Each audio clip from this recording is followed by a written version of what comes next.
Hello, welcome back to another World Building Hey Wednesday. everyone. It's great to see everyone here. How are we all? How are you, Kate? How's everyone in chat? Yeah, how are all the chatters doing? All the squirrels. All the scribbles. So, this week we are talking about the plane of negative energy, which in our setting is called Ivarillion. It is Mm-hmm. a it was a plane that was once quite prosperous, but we're going to talk about the rise and fall, well, specifically the fall of it, to be the negative energy plane. Mm-hmm.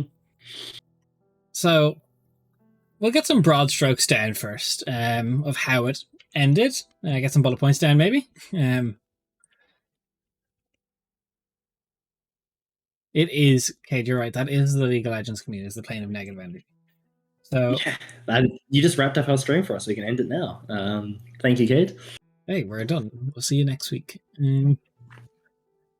But there's some bits we want to get down for this because Ivarillion, well, no, we don't have to worry about a moon for Ivarillion. Ivarillion kind of oofed its moon. Oh well. And we will go into exactly how that happened and why it has no moon. We will. So, that's under. Did it even have a moon?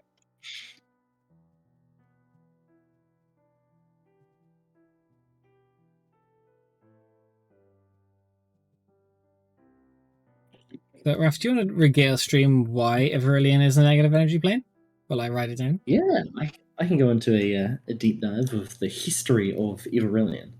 So Ivarillion was once upon a time quite a very prosperous and very enlightened world. There was great civilizations that spanned across the planet. It was very magically sophisticated and advanced as a planet, to the point of magic being used in all manners of industry and just day-to-day life.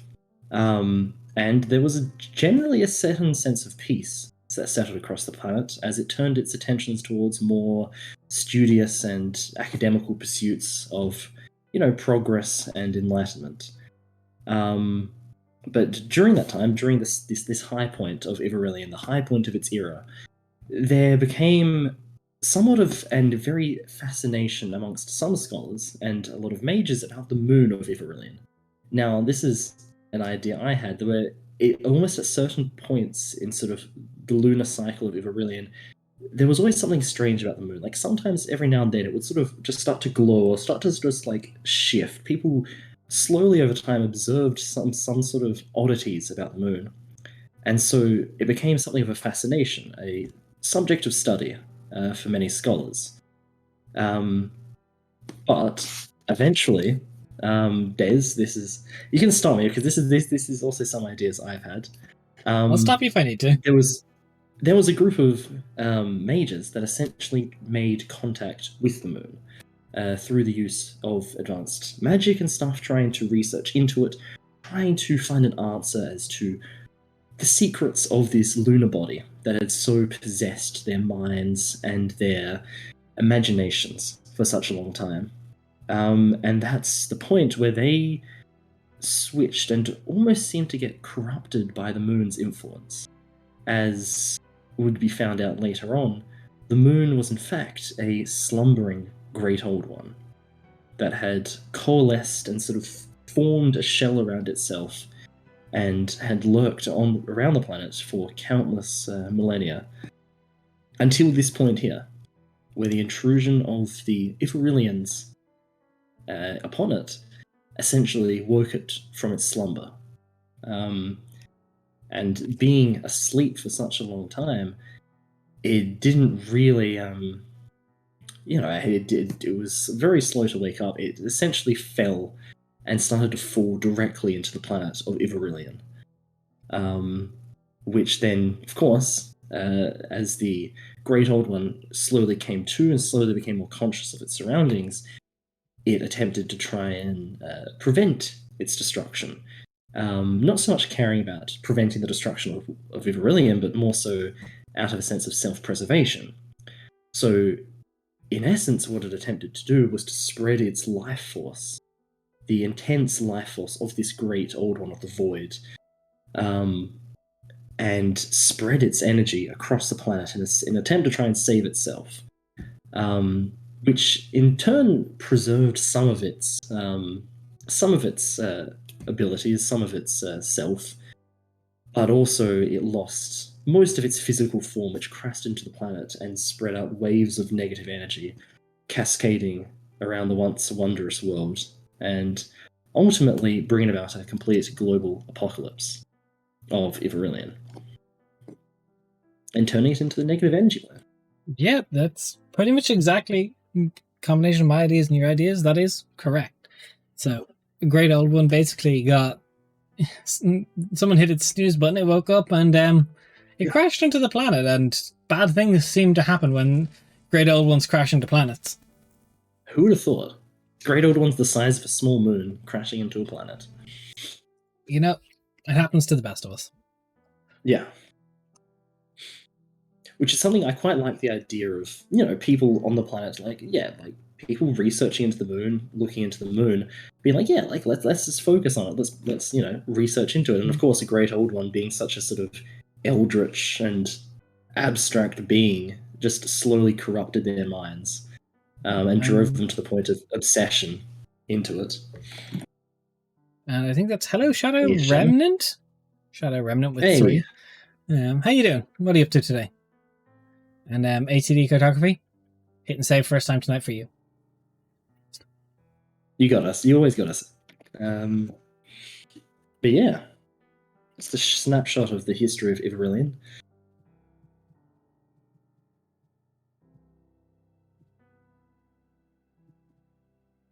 Was there anything else we wanted to cover with the history at this stage, or just brief brushstrokes at the moment?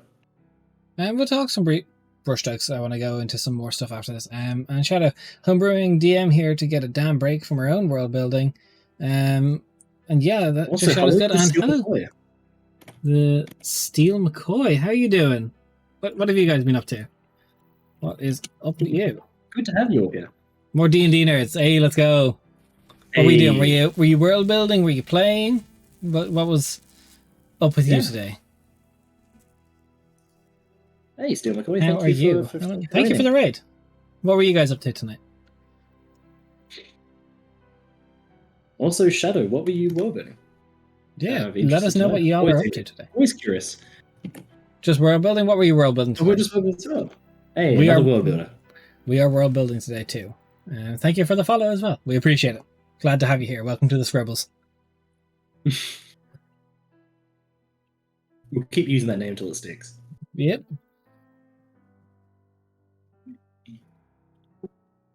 All right. It do be spoiler. Top secret, man. Top secret. Top secret. I was compiling information into my campaign Discord chats for the ease of finding it in one place for my players. You know what's great for compiling information to get into one area that I don't know. It's a little website called World Anvil. This is what we use for all our world building stuff, and it's really handy. And my first ever campaign that you'll be DMing in a couple of weeks. Hey, that's cool as fuck. Getting into D&D is great. You lose your life to it, but it's great. It's great. Shame to show you. You should use World Anvil. Even the free one is really, really cool. It's very, very good. Like, we do all our world building on it. So I suppose the first main thing I want to talk about is as the Great Old One was descending onto the planet, these highly powerful mages, all like surrounding, realizing what they'd done in the last. Oh, you playing Roll20? So do we. I use World Anvil as like a Wikipedia encyclopedia for all the players' information for maps and like documents really that are just too large. Like, because it's all searchable. Yeah. It's like, if you go over to the dashboard, once you figure out how to navigate for it, it's very easy. Everything can be like found. It's very, very easy. It's honestly, it's Pog, as has been said. Did you say I did save that? We didn't save Iverillion. Yes. Iverillion did not get saved. Iverillion is dead. But joke's on you, ATDR cartography. It's just a different tab. Watch me close the tab now by mistake. Gonna hit save.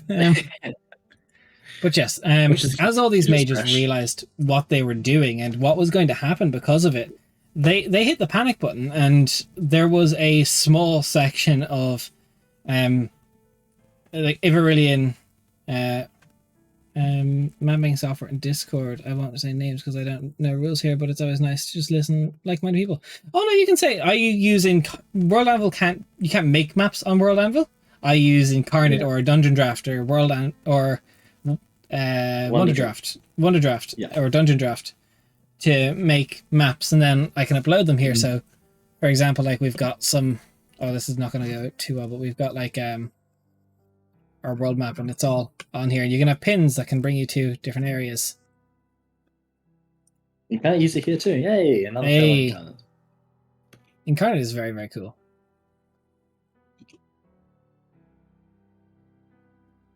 Yeah, we got all this cool stuff. Yeah, I'm enjoying using it. Des is something of a professional with it at this stage. I've been using it for too long. Yeah. I've been using Incarnate since 2017, so a decent amount of time. You sound so familiar, but I can't for the life of me remember ever watching your things before, Des. Maybe I just have a familiar voice. Yeah. Maybe it was from your short-lived League of Legends streams. I never streamed League. I don't believe. Didn't you stream League? No, I streamed D&D before, but it was a long time ago. I think we got some cool Incarnate maps though. We've done lots on it. Shameless plug. I just show it off because I had a lot of fun making this. Yeah, the amazing maps Des has created. This was a very, very fun one. I've made a lot of maps. Beautiful map. I've made it a lot. Thank you, kid. Thank you. Didn't even see that one. I imagine it was well worth it. I haven't watched Twitch streams in 5 years, so today's my first day back. Well, first of all, welcome back, and thank you for choosing us to watch. We're super happy to have you. But yeah, you can make some really, really cool maps in Incarnate. It's definitely come a long way. Yeah, we used to do some map making streams, but we kind of stopped doing them. Maybe something to revisit in the future. But look at all these cool things we've done. This was our Into a Serious mini-series that we did. I don't remember that map. No, you don't remember this map? You don't remember someone's bones being cracked like crab legs to suck out the marrow? That's weird. That seems like something you'd remember. Oh, you want to see a map you didn't actually get to use, Raph? Oh, yes. Was it a Pandemonium one? No. It's this one. Oh, what's this for? Hallway in case you failed any of the stealth checks. Oh, that's cool. Oh, that's really cool. Bit of a shame we didn't get to see it, but Yeah, you're right. ACD cartography. Raph didn't hit save on that memory. No, the joke was I saw the one when I said I saw on stream. It was the one of the one I teleported past. Oh, fuck you. But yeah, Incarnate you can make some really, really cool stuff with. Like, we've had a lot of fun with Incarnate. These are just some of the many, many hundreds of maps I have made. But very, very fun. We're saying this even without being affiliated with them, so... No. Yeah. No. There's a lot. Partnership, no nothing. But yeah, so as you were saying about Iverillion. So the Iverillions themselves, to stop the entire extinction of their species, the group of like-minded mages, along with one caretaker, teleported many of the youngest and brightest children and a few adults to look after them to Quenthus, the prime material realm of our setting.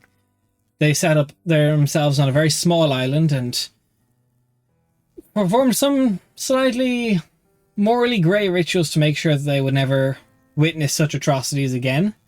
And that's how in our setting we have the Jorhakin, a four-armed blind race with blue skin and antennae that help them see through psionic capabilities.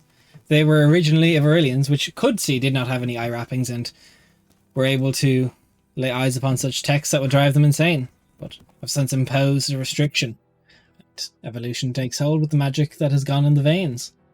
Yeah. So, but at the current stage, they don't remember that they're Iverillians. Forgotten both on purpose. The original ones that came down stopped them from remembering. Yep. Did not share the history. Yeah. But I'm curious, like, what's actually the lifespan of a Joaquin? What's like the lifespan? About 400 years. Okay, okay.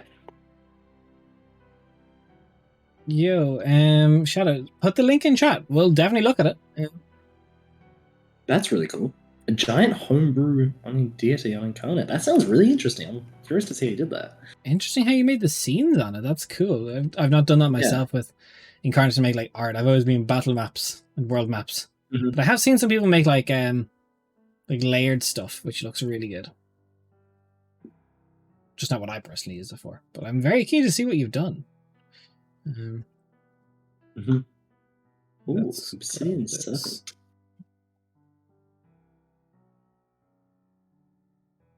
Okay, that's actually really cool. That is such an interesting idea.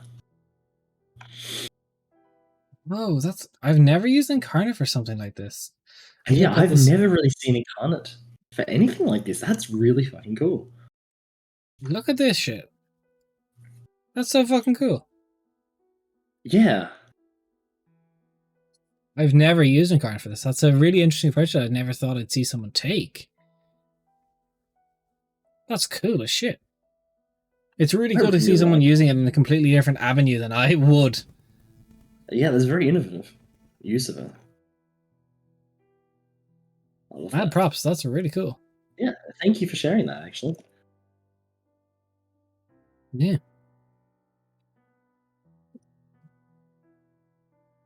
I want to boop its nose. Look, I want to boop its nose as well. It looks very friendly.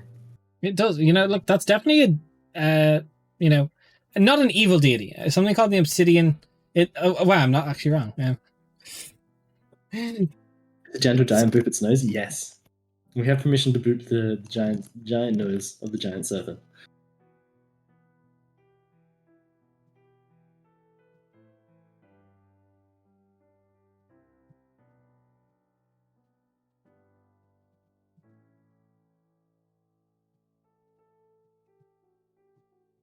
All right, so where are we at for Everillion? I'm getting the Everillion children teleported. Yes, yeah, which is kind of both like the work of like the guardians, the wardens of the children was trying to sort of make them drill into them the purpose of trying to safeguard this new world from don't fall for the same mistakes. Don't fall for the same mistakes, but at the same time, there is no such place as Everillion. You are not from Everillion. Forget all that. Yes. And essentially making sure that over generations that knowledge of them being Everillions was lost, but the preservation of the world from cataclysmic events was not. We got a good question, Cat V Demon Disguise. Hey, how's everyone doing? Also, I was wondering what your opinion on the new monkey race with the weird membrane flaps names, the Hadoos or something similar, I think. Hadoos? You were talking about these recently, or after me. The ape race. I was. Yes, that's right. There is an ape race. Yes. I don't have the stats for it. Did they release? I think it's just come out in the new Spelljammer book. Let me check my D&D. I think. I don't have an opinion because I haven't read it. I think I saw the Unearthed Arcana about it when it first came out. I've seen some complete bullshit stuff that supposedly you can pull off for it with like 150 feet of movement in like a single turn. So it's another Tabaxi. Yeah, because there's some rule for it where it can like when you fall, you can choose to glide instead. Where's its rules? Yeah, you can move up to 5 feet horizontally for every 1 foot you descend when you fall. Okay. And you also get automatic feather fall built into it. When you take damage from a fall, you can use the reaction to reduce that fall's damage to 0. Cool. Okay, weird flex. Cool. Well, yeah. There's the Astrolelf, there's the Autonome, the GIF, the 3-Keen, and the Plasmoid that got released with it. I think that was it. Yeah, I have it up on D&D Beyond here. I don't own the book on D&D Beyond, so I can't view it. Well, yeah, I'm just looking at the old Unearthed Arcana for it. So I don't know if it's changed a lot since then. That's just the version of what I'm looking at, which is interesting. I mean, it looks like a curious subclass. I don't really think I have too strong of an opinion on it at this stage. Yeah, I don't know. I haven't looked at any. To be perfectly honest, I haven't looked at any of the Spelljammer stuff. Yeah, the only one I've really looked at is the Astrolove, because it just sounds really cool. The name does sound cool. You're not wrong. It does remind me of our Star Elves just by name. Oh yeah, yeah.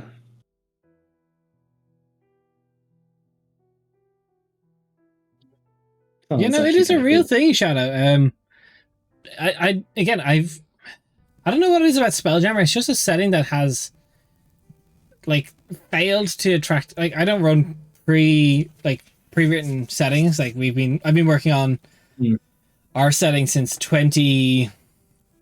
2018, I think, yeah, roughly around then. Demon says, I'm fine with them personally. The glide feature I think is weird and kind of shoved in there to probably make them more unique, but personally I think they could have done something better, like say make it because they're based on monkeys and apes. They could have made it so the whole race has an advantage on improvised tools or whatever to make it more like how they are inventive, similar to apes.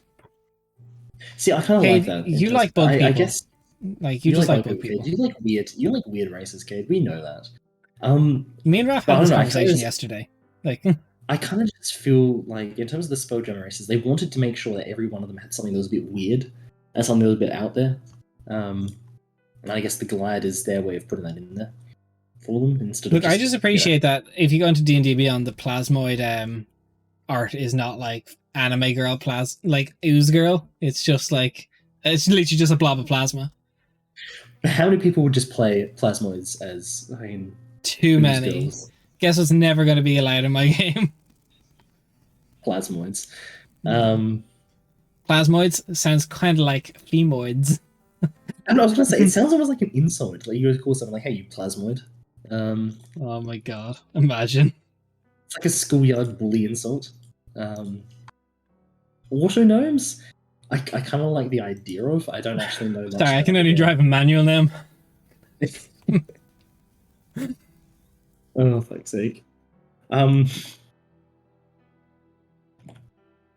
no, the Spelljammer stuff just as a whole, looking over what came with it, there's vehicles. Okay, there's a lot of vehicles, which I guess is cool, but is there even subclasses? There's no subclasses in it, is there? Backgrounds and races. There's no subclasses in this. Not that I'm seeing on the Spelljammer Adventures in Space book. Which is, I think, the only one that came out, the only Spelljammer thing that came out recently. Maybe there'd be more. But yes, I don't see any. I'm seeing races, I'm seeing backgrounds, I'm seeing spells and creatures, and a campaign setting. Demon says, but the mechanics make me so confused. Like, what if they get slashed or hacked? What would you need for healing and all that? Seriously, why couldn't they have a prehensile tail and make it less confusing for the theorist of D&D? I think it's just it's just for wackiness. Like as Kate said, it's just Spelljammer is weird and wacky. It's probably one of the weirdest settings of official settings of 5th edition, which is it's a cool setting. Don't get me wrong, but it's just not something that personally interests me all that much. Yeah, which honestly for me, the reason I do appreciate some of the weird and wackiness, but it's not something that interests me to actually play necessarily. But some of the ideas I would you definitely take from it. Oh yeah, definitely. I think you could use I definitely see being one of your settings, Cade. I can see you being interested. Oh, I could see Cade running a Spelljammer thing for sure. Cade running a Spelljammer. Yeah. Although that being said, I think if I was to try and set a campaign of ours set in the Endless Expanse, kind of more between all the worlds, if we went more futuristic, I would look to Spelljammer for some of the rules on the ships and all, because maybe there's good stuff there. But I'm not all too sure. Yeah, it's a bit of a weird one.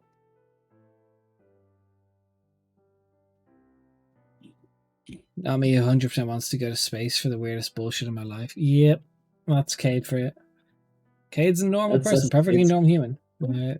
Demon says Spelljammer's chaos, and I respect it for that, but also, even the Feywilds, their original place of Chaos and Confusion, has some decent cemented rules in it. And Cade says Spacefaring Pirate Campaign, right up my alley. I know it is, Cade. I know it is. Any pirate, you're there for.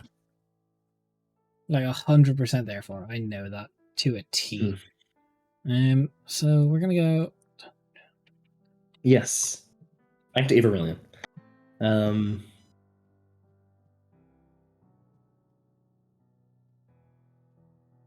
Yeah, so discussing So yeah, these magic remnants to of blind the species, so they couldn't study rituals that could replicate what they did.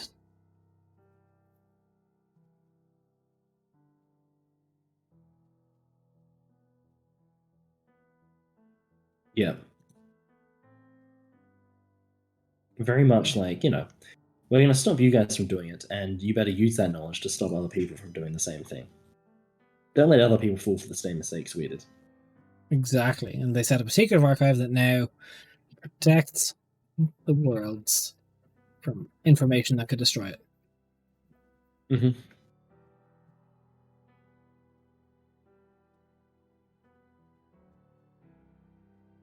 They now call themselves the Jorkin. Easy. Nice little bit of information, which is also quite a good timing to it, considering that probably next session in our main game we'll be meeting Joaquin. We will be on Monday. On Monday, so very pertinent timing. So, Raph, tell me about the old one. Yes. you came up with the idea for the old one in the show. Remember, that's correct. Tell me a little bit about this old one. Good point, Des. Look, in terms of this old one, specific details on it are very vague. They're very old, they're ancient, but I almost like to think that they settled there and they started their slumber, their rest, almost at the point of the planet being formed and created. Like before there was civilization there, before any of that, before there was anything emerging on the planet, they basically formed themselves around the moon and inhabited it as their own shell, basically using the moon as a shell for their self. Okay, that's interesting. Why is they went? Yeah. So it makes sense. Like, I don't think in terms of the creation, in terms of the cosmology, that there would be a planet just there without a moon that had races living on it and everything. But I like the idea of just constructing itself within the moon. It's interesting though. But first, Demon, if they're blinded, what if one god who favored them taught them how to make things like runes in brain, or even taught them to forge a new thing called the blindfold of true sight? Yes, it's made up magic. If you wanted, you could use it, even make an artifact where the king of civilization. They're blinded, but they can almost see. Yeah, sorry, you can do it. So, Dean, we are actually going to be releasing the Jorkin as a playable race for our setting soon. They are a 4-armed race that is. They do have sight. They just don't have sight in a conventional method. They see basically by how the weave wraps around the world. So like they can make out people, walls, doors, and the like, and spells that make you invisible, obviously that kind of goes around, that makes the weave move around you. It's a very thematic sight, but it's just more the whole that they can't decipher. It's to stop people from just trying to go out and get texts, and because the entire thing of their home, the archives, is they try and safeguard all this information that like rituals, if read out loud, could destroy the world. So it's more so that they chose not to see. Yeah, it's more of a symbolic action in that case. And now they're very, very often sought out as very good arcanists because they can see when things are being affected by magic very well. Part of some of their innate abilities are being able to detect magic a few times a day based on proficiency bonus and such. So it's That being said, there'll be a very interesting character idea to have one that goes against one that goes against the standard conventions and the culture of the Jorkin, and be like, you know what, like, it'd be a really cool Jorkin. The Jorkin who made a pact to get devil sight. That's cool. I like that. Get eyes. But yeah, we are hopefully going to. I think we can talk about it a little bit. We are just waiting on a few final pieces altogether to get it released. It will go up on our Patreon. It will be behind a paywall. We've got some stuff already up there, but we do have something for free right now if you love some cool homebrew stuff. 1 second, I'll get it up. Shout out to Kate in the chat. We made a subclass together. Very cool. It's a band. Yeah, check this out if you like some homebrew shit. That's College of the Brass Lungs. It'll be free until the end of August, and it is basically a bard college that is dedicated to yelling at your friends and using a large spectral bell. There is a new edition of it coming soon. I just need to get the OGL stuff onto it. That one doesn't have it, but we will. That's version 1.0. Version 1.1 is ready to be posted soon. But yeah, that'll be free until the end of August. And if you like what you see with that homebrew stuff, for $5 a month on our Patreon, you can get access to all that stuff that will eventually be coming. We have the Jour Hakim being released soon, hopefully by this time next month, I would hope, at latest. And then we should have a monk subclass coming out as well. So if you like it, check it out. And if you do check it out, be sure to join our Discord so we can talk about it and talk about feedback, because we're trying to get into subclass design and race design and all. We'd appreciate the feedback. So come hang out with us. And hello, Cookie. How are you today? Hey, Cookie. What's up with you? We are doing world building. Never getting distracted because that is not our brand, I swear. Look, these world building streams just us getting distracted for half of it and talking about random things. Yeah, we also got some really cool art for that demon as well. We have a very, very talented artist among ourselves called Daria. She does all the art for the stream so far. Well, not this overlay. This one was done by Ray Frost, but she does the other overlay. Shout out, you're right. We're not getting anything done. Don't tell our boss, which is me. But don't worry, Shadow. You're not the only one that's distracting us. You are not. We distract ourselves half the time. Yeah, we distract ourselves. It happens on the reg. You should see it when we're not streaming. It gets even worse than this. Oh god, when we hang out. But if you like watching us get distracted, maybe drop a follow. I have to do it. Shameless shilling, just gonna do it. Sorry, just blame the dice. Ooh, dice. Ooh, look. Dice. Hey, thanks, Demon, for the follow. That's heckin' worth. I need to go buy a new dice set. So, Demon, if you ever want some ideas, I'm just a well of BS ideas. Look, hang out in the world building. Hang out in the world building, because we even do polls sometimes to get chat to like do a little bit of input on like naming stuff. You don't want me to do that. You don't want me to do that. No. You've been on a very expensive rabbit hole. I am a bit of a dice goblin with like very like fancy cases and dice and dice and bags and bags of dice. But if you want something really, really cool to keep your dice in, Shadow, we are affiliated with some really, really cool people called Wotenforge. They make some really, really good dice trays and such. Just because we do have an affiliate link. They spell trackers and stuff made of wood native to Australia. It's really high quality. We are affiliated with them, just full clarity, but only for the fact that we love their products. It's really, really good. Yes. And if you could click that link and check it out. And Cookie, what have I done so far? My best. God damn it, I've done my best. We've tried, Cookie. We've tried. What was I going to say? I mean, it'd be kind of interesting to see if anyone has ideas for like a name for the great old one that crashed in. But yeah, is that something that you guys do have ideas for name? More ideas, information on the. Yeah. I had to do it. I'm sorry. I had to do it. I'm doing my damn best. I'm just trying. That's it. That's all I can do. But to catch you up, Cookie, we are talking about Ivarillion, the negative energy plane. A plane that was once beautiful and prosperous. Many great advances in magic that never reached the prime material were born here. They ended up trying to worship the moon. And they kind of pulled a damn great old one into the planet. Okay, Shadow, if you want... That's a very, very good point. 1 second, I have to pull up. This is someone I've been following on Instagram for a little bit. They are fucking amazing. I don't know if their shop is currently live. It's coming back very, very soon. They're called Witch Doctor Dice. And Ooh, yeah. you need to look at them. Witch Doctor dice are amazing quality. I want a set super bad. Oh I my spend too God. much time looking at dice.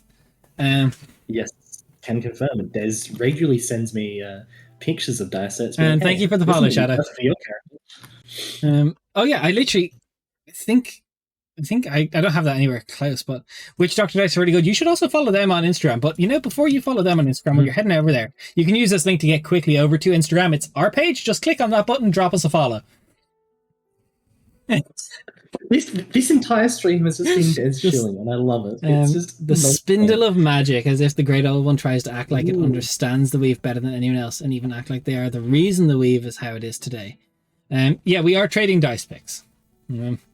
Can confirm. I do have some really cool dice though. I like that, the spindle of magic. I like that. I saw that though, Kate. I like it. Okay, Shadow, perfect then. If you don't use Instagram, there's also a Twitter there. Or YouTube. I saw your name, Kate. I saw your name. Don't worry.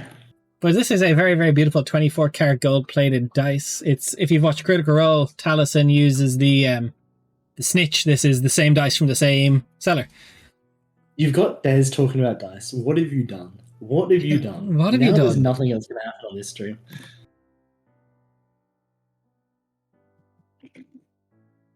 That was a terrible hunt. I'm just going to pretend like that didn't even happen. That was. So, carrying on. Saltinen, Cade's offer. Saltina. You've done your job. Thank you, Shadow. Thank you. And welcome to the Scribbles. Thank you for the follow. Everyone who's followed, Demon and Steel, McCoy, everyone who's followed today, thank you for joining the Scribbles. Yes. Thank you so much for just chatting as well. No, Cookie, you've not done nothing. You've done your best. That's all you've done. You've done your best. You asked what was on. Look, you did ask what was on the page, Cookie. You did. But on what we're talking about, dice is what we'll reach today. We're not going to get beyond what's on the page currently. This is with all we'll get done. Salty man, okay, Kate. Thank you. Saltan man. Saltines, got it. Well tanned man. That's very good. Thank you. That's Pad E guy. Just revenge for all the butchered names. I woke up and chose violence and dice. That petty guy. It's F me as F you. I like that. That's nice. Kate has a oof and yeet dice. If you join our Discord, I can bully Kate into posting a picture about it. Des. Ivarillion. Ivarillion. No. Wait. I've woken up for the test and I've got nothing ready. I'm taking you to the negative energy plane. Let's go. Joke's on you. I moved away from my parents' house.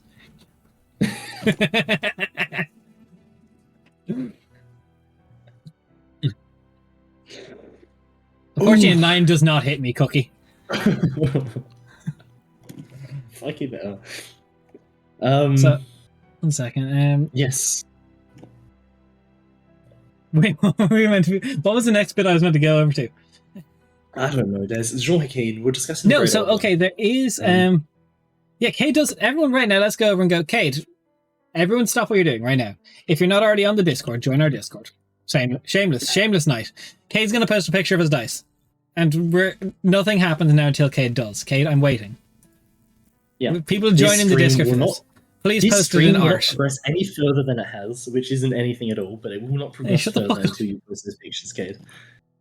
We are waiting for you. Don't leave the chat. Posting. Kate, you're holding us hostage currently. I've got my watch. I'm now. I'm waiting. Now, Des, this is when you just pull out the skull timer. Just flip it. Just all the way over there. Do literally be all the way over there. I say that I'm not actually looking at the Discord. It is posting. Waits for dice. Yeah, Kate, we've got people joining the Discord for this. Come on. Yeah, time is you're money. Keeping us. Yeah, come on, Kate. The lack of world building right now is on you. Kate massively having a panic attack to try and pull out the dice right now. Be like, oh fuck.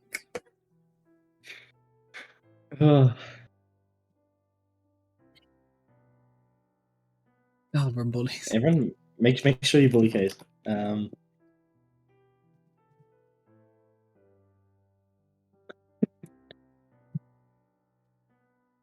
Right. Wait a minute, too much. Kate's legit losing his mind. 1 second, okay. This is how we break Cade. This is how we cause him. Okay, he's complete. guys, we've got a. Cade, if it's not done by the time this hourglass is done, you're in trouble Monday. Yep. Anna's future is on the line here, Cade.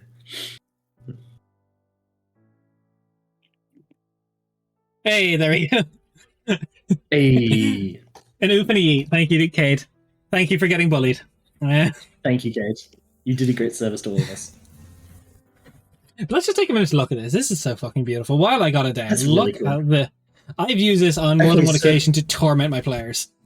For those of you that don't know, when Des pulls out this hourglass, it is a sign of incoming torment and stress and tension, as they'll just flip it, and we'll have that amount of time to do whatever it is currently. Sometimes I don't even tell you what you gotta do. Yeah, sometimes you don't even tell us. You just flip it, and then we just know that, you know, characters will die if we don't finish whatever it is by the end of the end of the hourglass. Sometimes mid session you just gotta whip it out. You just gonna whip it downstream. But yeah, now that Cade's stopped holding us hostage. Now that Cade has stopped holding us hostage. So, on the note of the Azure Hakeem as a species, also we are designing another race called the Everillion, because even though all the material form of these creatures was destroyed, the negative energy, these like almost smoke monster like beings, do still exist. So technically there is two types of species of Everillion. There is the Azure Hakeem and the Everillion, which now that we've decided this, Raph, I'm actually going to send you a DM, because I just realized we could have done something super cool. Oh no. Don't worry, Des. We'll just jank this up, make it work. Imagine if we had done that. Yeah. For fuck's sake.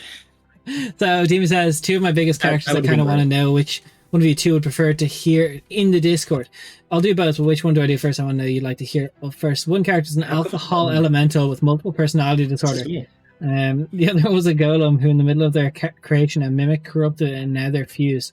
The mimic one, Cade, is a whore for mimics. I was going to say the mimic one, because Cade will love that. And I feel like we've tormented Cade enough that we give that to Cade. Yeah. Give that to Cade. Cade needs that. After me triggering his social anxiety, he needs it. They really, really need it. But yeah, so technically there is two species of Everillion. There is the free destruction, but there is also the last Everillion, which we talked a little bit about in the Narhajad. So we can actually link the Exalted Glade of the Black. I have to double get the name up. But the Everillions, in terms of the species, on Quenthos, they don't exist in the main part of the continent. So far, there hasn't really been much in the way of interaction between Azure Hakeem and Everillions. So that's going to be something interesting when it eventually comes up down the line. It will be, but that is eventually going to come up. You are right. But I think it's I gotta just double check. I think it's Sorrow. Sorrow is the last Everillion.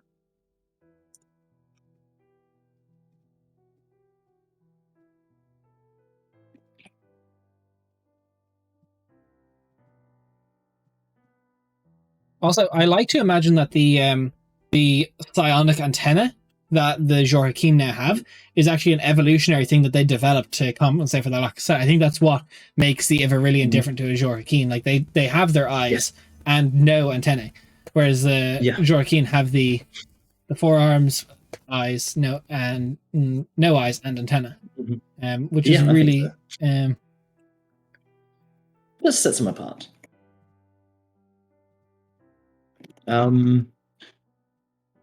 Yeah, in terms of Everillion itself, we'll get into more of it later, but there are some of the descendants of those that survived still lurking around, hiding in the ruins of their home.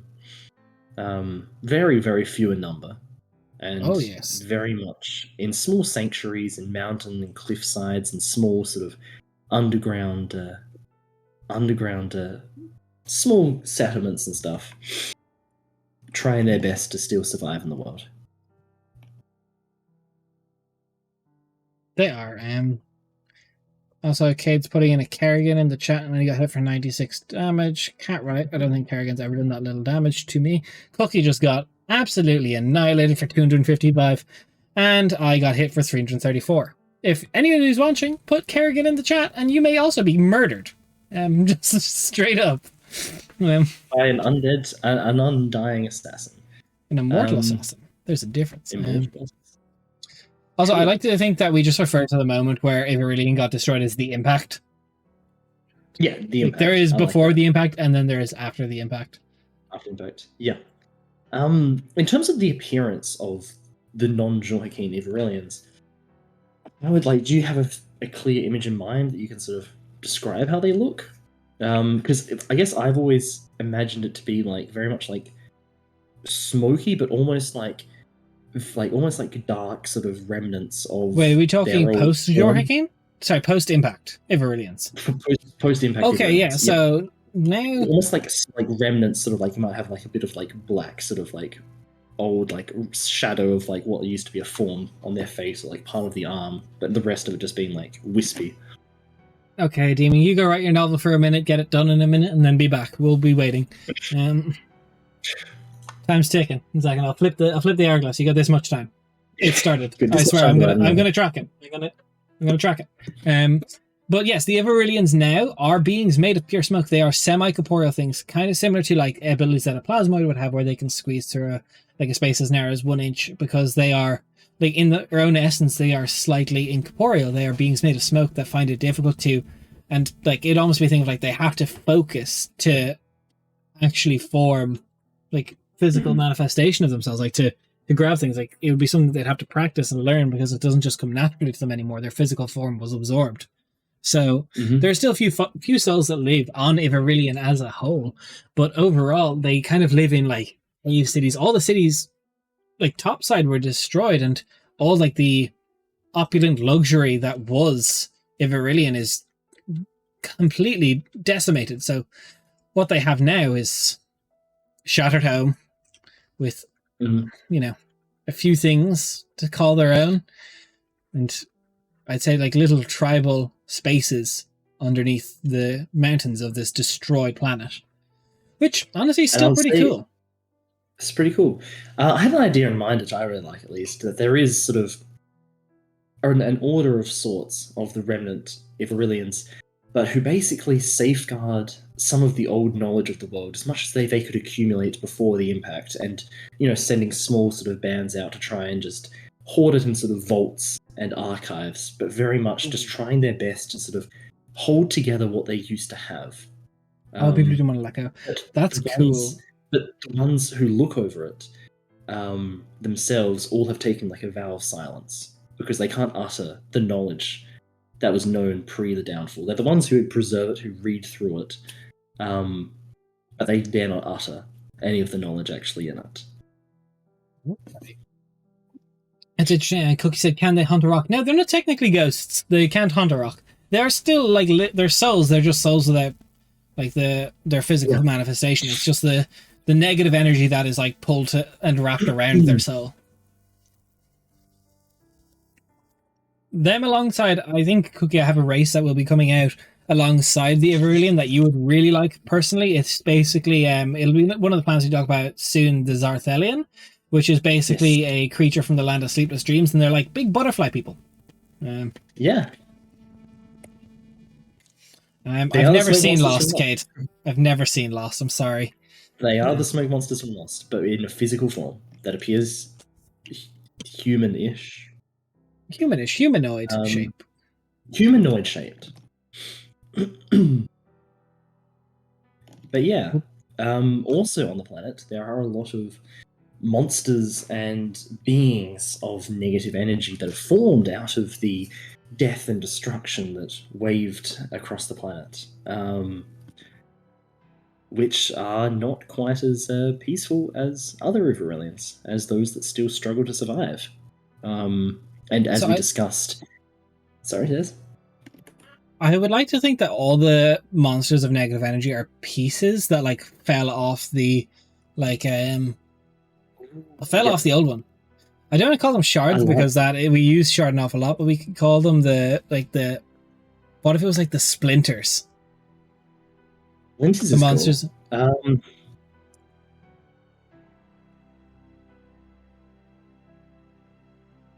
Splinters is cool. I like Splinters. Actually, except, do we want to use Splinters? Because, No, because that is something. We call them the Remnant Horrors.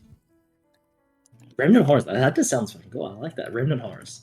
But yeah, I like that actually. So in essence, the Great Old One did manage to preserve some of itself, but it's in basically like hundreds of thousands of these remnant horrors that don't actually die. They sort of regenerate themselves upon the planet, and just lurk there as these sort of ghost-like ghasts wandering amongst the ruins, with some more of like the larger ones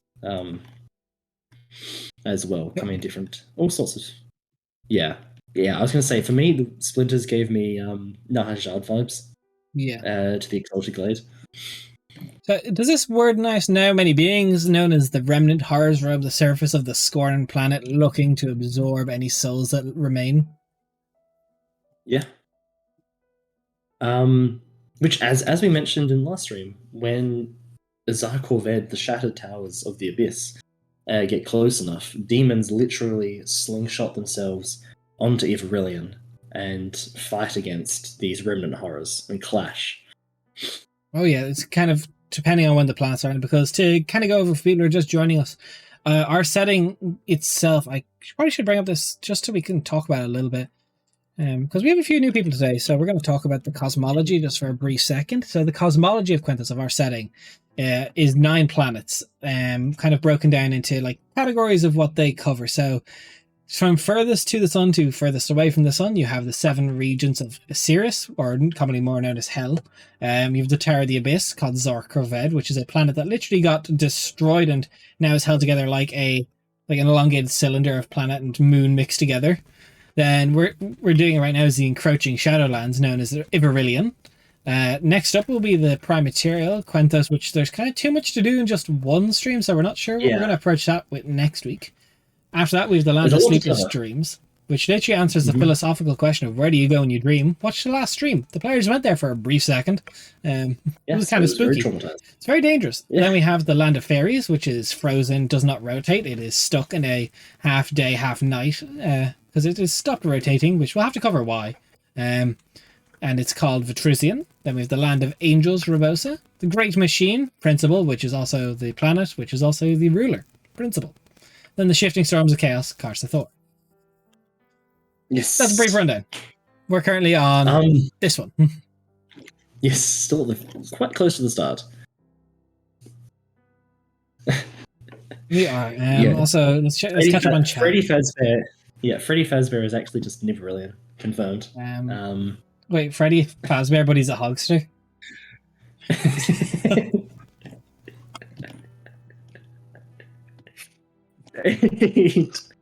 No, we're going to join in on this conversation. Freddy Fazbear as a hogster. Please. I don't think Cade liked that. I don't think Cade liked that. Cade is a hogster. If you know what that means, then you know too much, and you're probably too Australian, or you know too many Australians. I do know too many Aussies. Someone sent help. World building, lol. Yeah, okay. Stop calling us out. Right? So I'm doing my best. I'm doing my darn best.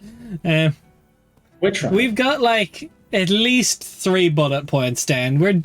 This is now Narhajad's stream of a lot of words, but this is some form of progress. Yeah, we have done. I'm not anymore, you fuckers. Oh, we've got an anger ghost. We got ourselves an anger ghost over here. I'll try to dox you, never. If you want to see Cade's personal address, hit me up on Discord. Just send that PayPal through. For a low price of $5.99, you can get Cade's address. We love you, Cade. We love you. Cade has left the chat. Well, now he's leaving. Good job, Cookie. You just made him go with a nat one. What was I going to actually say something about the Ivarillions, and what were we just discussing? What were we just talking about? I don't know. We've been on tangent after tangent today. We talked about the Remnant Horrors. Yes, in terms of the Remnant Horrors, which is just an image I love. These smoke monsters and just like these incorporeal smoke monsters fighting against demons, just leaping down from the sky.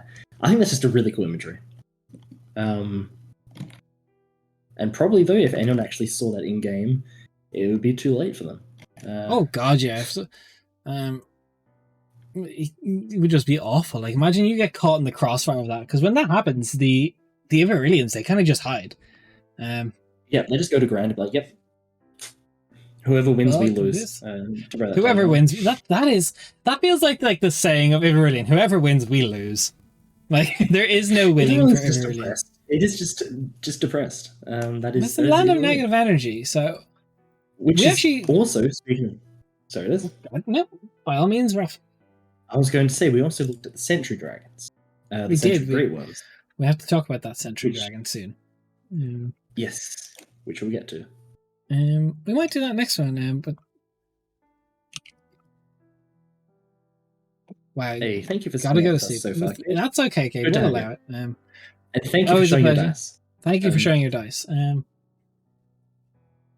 Enjoy bailing. And Demon Disguise, if you're in the chat still, if you're listening, your hourglass is up. I hope that novel is done. Very short hourglass. Post novel. But yeah, let's talk. I'll get the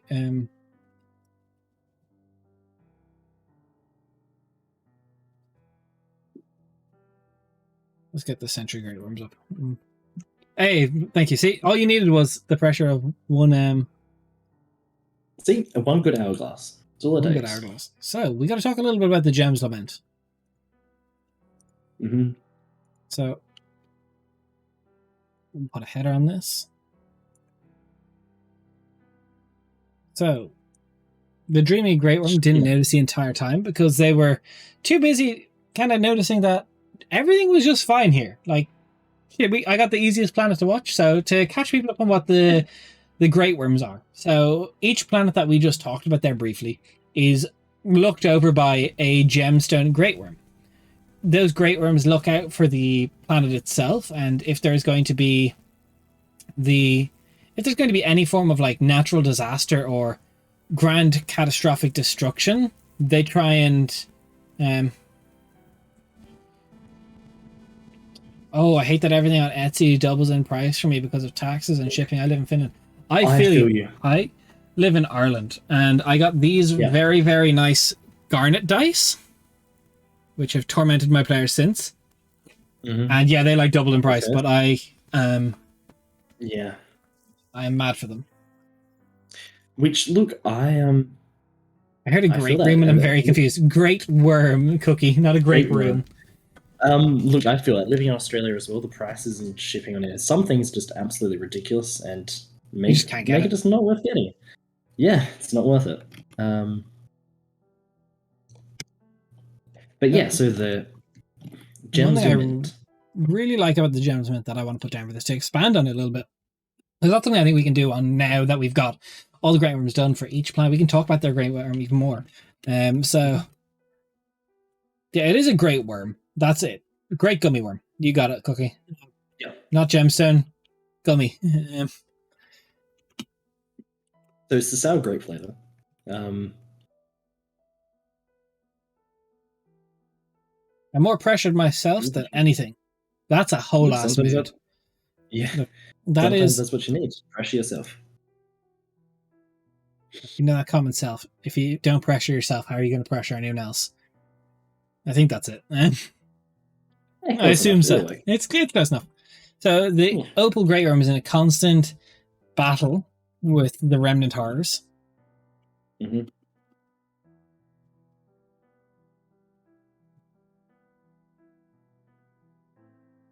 But almost like a very fatalistic fight. Like it doesn't see itself as being, a great worm anymore. But rather a failure of what it did, or what it failed to prevent. And it's just, in its own eyes, just doing the best it can to prevent the Remnant Horrors from spreading too far or corrupting beyond the world itself. Of course. Very lonely, very depressed, very down on itself. Great worm. Let's catch up on chat a little bit. Not me thinking of buying a t-shirt that says the DM accepts bribes. Yeah, the PayPal's down there. DMs accept bribes, 100%. My players have the PayPal link if they need it. What if it had a brother that was the Great Worm? Yes, terrible wordplay. It technically has 8 brothers or sisters or siblings, and they are all Great Worms. Although this one's really only an okay worm now. Yes, the Great Room was actually a secret part of the largest university on Iverillion. It's where the worst rituals were formed, and it's where the Kool-Aid Man was born. Yeah, it's where the Kool-Aid Man. Kool-Aid Man. Yeah, Luke, the Iverillion's strength Kool-Aid, and that's how the planet ended. Look, easy peasy, Cookie. You drop a fat dono, I promise you there will be a tavern that comes up in the future called the Grape Room. Done, easy peasy. Oh, fuck. Imagine. Just the amount of shilling. The amount of shilling. The amount of shilling. I am the shill worm. What's the best material for dice debate? Shadow, do you want us to get no work done today? Shadow over here and shows distraction. Yeah, and welcome and shows distraction. Let's fucking okay, I'm gonna say I like gemstone. Gemstone, best stone. Gemstone. Okay. I've never had sharp edge resin, so that's my next goal. Yeah. Wait. You know what? I'm gonna roll to maintain concentration. See if. Tell you what, Shadow, go ahead and give me an exclamation point D20 and see if I maintain concentration. See, I don't have. If you fail, I'll talk. Dice. I don't have wooden dice, but I really want wooden dice. I want to know what they're like. I don't have wooden dice. I have had. I succeed. Sorry. I maintain my concentration. So I like metal because clickety clack roll today. Clickety clackety rolled for tackety. I have these ones which are. You can see how worn these poor things are on the sides. All the fucking scuff. That's the only problem with metal. Even though they've been rolled in leather tray, I've been using these for years, like 3 years. Where the fuck is the D4? Oh, there it is. I thought I lost a metal D4 and I was like, I will never live through this. But the metal dice are super nice. They do wear down. Gemstone dice, which I have multiple sets of gemstone dice now. I also have bloodstone, which are very nice. Bloodstone thematic, blood for the blood gods. Sit back while we get distracted. And my next one is resin. I have metal, I want wood, I want resin, and then I'll have assembled my infinity gauntlet and I can see which one I like the best. But right now it's gemstone. I like weighty dice. Yeah. You know some good weight behind them. So yes, the Great Worm, the opal Great Worm, the black opal Great Worm is only one set of resin dice. Right? You need more then. Get back on Etsy. Yep. Easy peasy. So mostly a high ship. Yeah, that's it. Most of it's custom as well. So like the cost of making them. Yeah, look, I'm just gonna get distracted either way, Cookie. Let's be honest. You know me. Look, some like local game shops and places like that and conventions can be very good for picking up dice sets locally and without the shipping. But that obviously depends where you are. Yeah, 100%. It's dice is super nice. I want dice, but I can't. I've got something like 26 sets of dice or some shit, and it's just I have a lot of dice. I believe it or not, I have a lot of dice.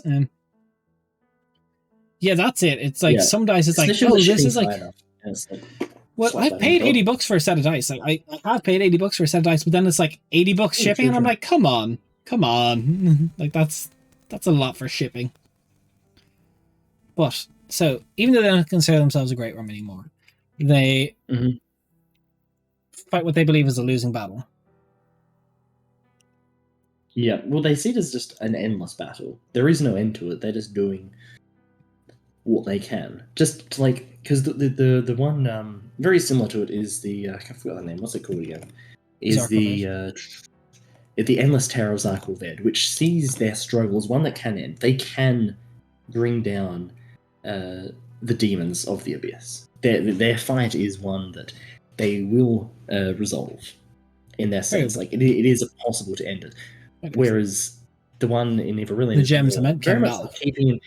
very much keeping the theme of the negative energy. They're dragged down by the weight of their failures, of the weight of, of the fate of Everillion. And now they're just doing what they can, essentially. There is no end to it. And they will die trying. Like, that's it. They'll die trying. When the world goes, so will they. I'd say the big thing is, though, they mainly focus on stopping the remnant horrors from getting underground. Yes. Yeah. And I could see them almost having a form of alliance with some of the remnant groups. I would say it's probably of all the Great Worms, to like try and contact the people that is on the same plane of to try and be like, we need to work together because this will never win. And Cook says, can an Everillion take host of a body of someone who's really angry? No, they can't. They can't take the ghost of anybody because they're not technically an undead ghost that can possess people.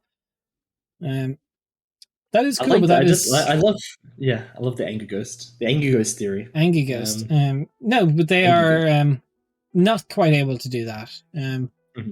That is not within their ability set.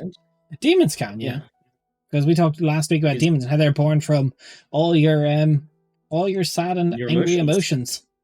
All powerful negative emotions. They're born from emotions, yeah. But no, the Everillions, they can't. They are they find it very, very difficult to interact with the world in any form. So trying to like get inside someone else's body, no, they don't get any ghost perks. That's not what they do, but they can turn the shadows of their body into other things like weapons and such sometimes. I suppose you're going to have to wait until the PDF comes out to see what's all cool about it. Yeah. Because we are working on them. There, I think total in the new stuff, there's going to be about like 4 new races and a sub race. I think roughly around that. 3 or 4 new races and a sub race. Yeah, it's roughly around. Like planned for now, at least. Planned for now. I do have ideas. Can they disturb people's minds? Through magic? Through magic, maybe. But if you really want to disturb people's minds, that's where you want to look for the Zarthel. They are literally dream monsters can mess with people's dreams, and that's very fun for them. But what is the next point you want to touch on for Everillion? You want to talk more about the Remnant Shadows? Do you want to talk more about the Great Worm? Do you want to talk about dice and get distracted for another 30 minutes? What did you want to distract? What did you want to discuss next? Did you want to look at in terms of how the authority? Yes, the plane of negative energy. Did I spell it wrong? Do I have a typo? No, that's just what we're doing. Authority is just announcing. Yeah, thank you. Good to have you. How are you today? Make me them think they're going crazy. Yeah, honestly, mood. I do feel like I'm going crazy. So Twitter, no, basically. Yeah, basically Twitter. The Astroplane will be a stream, actually, Shadow. The Endless Expanse is what it's called in our setting. Yeah, I think in terms of how does the negative energy plane interact with the material plane, with Quenthos, Drappin, and all of that. Like, how often do remnant horrors make their way into the prime material, into Quenthos, or? Oh, save. Thank you. I did. So interactions of the prime. That's the real MVP. Yeah, Authority. It is Twitter. What are you doing today? Are you living in the negative energy plane that is Twitter? How are you today? We're very on track. Look at all this typing that's been done. Look at it all. We've not been distracted. The VOD's not up yet. You can't check. We haven't been distracted. No. We've got lots done. So do you have ideas for how they interact? Because I have a few ideas, but for me, it's almost more fun to hear your ideas because it's kind of like if I say it, I'm the DM, so it's like final stamp of Rivel. But I'm curious on your ideas. I like the notion that there can be tears in the sort of the fabric that allow remnant horrors to come through occasionally. But honestly, I didn't really have many ideas. I wasn't sure about this side of things. If you wanted to keep it very separate from Quenthos and material plane, Okay, so we've got some actually good stuff coming from chat. Authority, you're hitting us with a very good question. What would the material plane fuel the negative energy plane? In an essence, kind of, but not really, because in our setting, the way it became the negative energy plane is it was originally a planet called Iverillion, still technically is, but names are getting lost in history. It's called the Encroaching Shadowlands to most people, but it was basically a planet of prosperity, of strong magic and high arcane advancements. When they tried to research their moon, it was revealed that an old one was within it, and they tried to harness its energy, which pulled it down and impacted into the planet itself. So the negative energy is actually all the negative energy that exudes off this old one. Yeah. That is stuff. But the concept you're coming up with, we talked a little bit about briefly last week, with negative energy. So the land of demons and where demons come from in our setting is born from the when you die, where all your negative emotions are turned into demons. They are your demons. Your envy, your greed, your lust, those are all turned into your demons. And that's where demons come from in our setting in the planet called Zar Corvette. However, I almost like the idea in terms of the negative energy plane. It does have an element of that, but it's less in terms of emotions and more in terms of negative energy as a sort of like the inverse of life force. If you think about it in that sense, like it is almost like decay and sort of the slow rot of life itself is what it represents. Okay, interesting. Oh, excuse me. However, what I mostly have for how the negative energy plane interacts with is in the form of Great Old One worship. Is like this Great Old One still has like kind of like Cthulhu-esque mythos, like can still be contacted. So Cookie's just spouting names here. Corrupted Shadowland, the Field of Broken Hope, the Soul of Decay. So I believe I have it. I don't have it. I'll show it here. Actually, I should probably put this on the dock on the actual bit. The Encroaching Shadowlands. The Encroaching Shadowlands.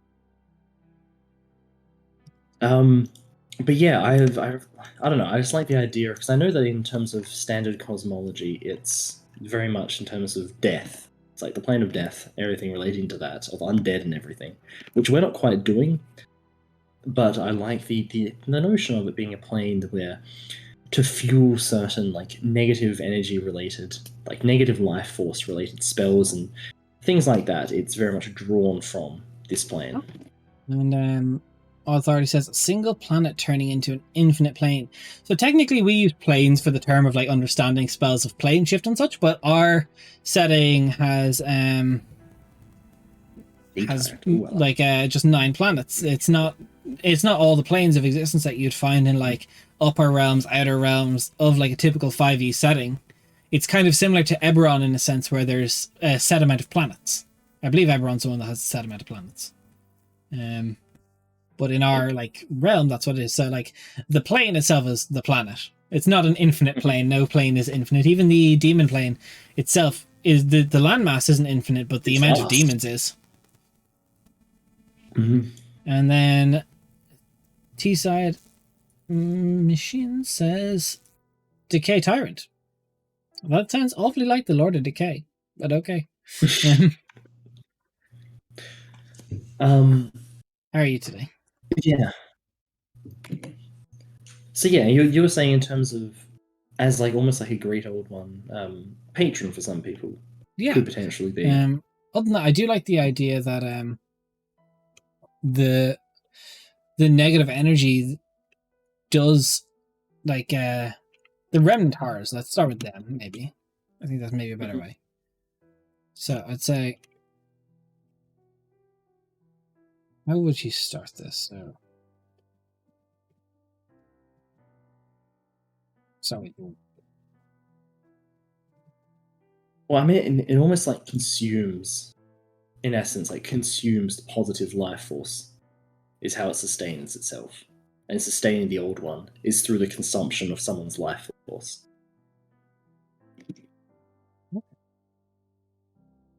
Power of the Souls. I feel like we're just getting a bunch of banger metal song names out of this. I know, and some great names. But yeah, in essence, like you can almost see like the Great Order fuels itself, and in essence the planet, through basically drawing off the end of life force, whether that's when like someone dying, through similar type of things like that, drawing and feeding off of these energies to keep itself going, to fuel the basically what's left of its remnants across Everillion. Okay. So I feel like there needs to be some sort of interaction between the planet itself across. So no, nothing grows. ATD cartography, nothing grows on Everillion anymore. Everything's like it's a wasteland. Everything is just like bleak and barren and grey. There is no more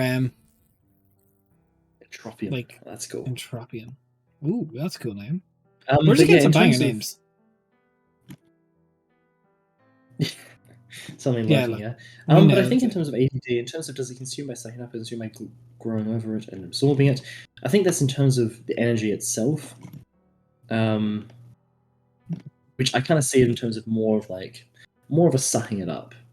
Yeah. I not sucking it up in that sense. I think it's like if you think like a tree has roots, the old one has the remnant horrors. Big question for you, Des, actually, and something I think we need to touch upon. As we know, the woad in our world spreads throughout all worlds. All the planes have their own iterations of the woad. What happened to the woad on Everillion? What is the woad like on Everillion? That's a really interesting thought point, and I think that's a rabbit hole we could go down. It is actually something that I want to touch upon. The largest, and almost like the old one itself, where it forms itself, its most coherent part of its form has essentially latched itself onto the woad, and essentially uses the woad, which connects throughout the different planets, as a means of absorbing the negative energy from the planets. It uses the woad as a means of basically tapping into that across the cosmology. Okay, that's not exactly what I had, but I like that more. So I'm going to say the Grey World embeds itself. Yes, it's almost, it's like a parasite into the woad. Which most of it's been destroyed, but I imagine like the heart tree there. It embeds itself in the heart tree and uses the cosmic roots to absorb. Which would be quite a haunting sight. You're walking across this dark, desolate wasteland where it's basically almost impossible to see, and you just in front of you see this massive tree. There's nothing else but death and destruction around you, and there's just this one tree reaching up into the sky. Is it a draining feeling people come by? Does it feel as if... Look, I imagine if like a mortal person went to Everillion, you would be dead within seconds. Without any preparation, you essentially would have your life force drained from your body. Yeah, walking onto the planet. It fuels the Great Old One. It's trying to reform its body. 100%. Yeah. So it's trying to reform itself. I don't feel like that's like campaign stuff. Yep, just ordered 2 sets of dice, one from Alex. So what you gotta do next? Shadow, you gotta hop over to Wet Forge, get a nice dice keeper for them. Just saying it. Look at these things. They're beautiful. Shout out to Wet Forge. Look at this. Look at this high quality. It's from Oz. Very nice. And they have really good international shipping rates. Yeah. And shout out to Woden Forge as well, the people who work there. They're absolutely fantastic people. Yeah, it's just spooky McGee killing them. Murder Tree, yeah. So I'm adding to this. This leads to traverse stunning across areas around... it's less taking away the negative stuff. It's more so drawing off of the life force of people and absorbing it doesn't take... We as people breathe in oxygen and release carbon dioxide. The old one breathes in positive energy and releases negative energy. So it absorbs positive energies. It doesn't need people's negative energies. It wants all the material essence, it needs body fertilizer. Exactly, Cookie. Exactly. Basically it feeds upon the life force of individuals, especially that which is related to death and decay of someone's life force. Feeding upon that and absorbing, consuming that.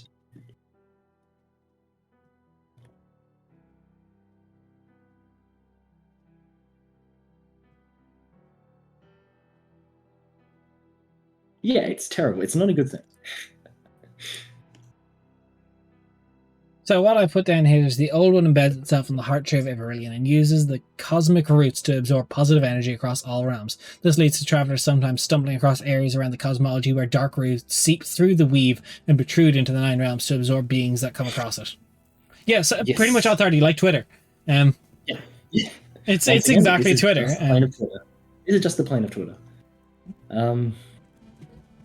Yeah, okay, I like that. Yeah, if you stumbled across this tree in the setting, this is like, you're fucked. There's no coming back from this. Like, you're dead. Congratulations, you done killed yourself.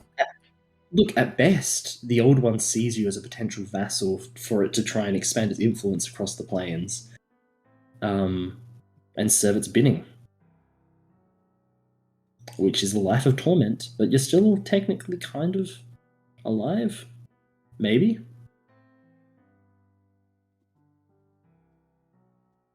Oh, I got a good idea. And I'm just going to type it.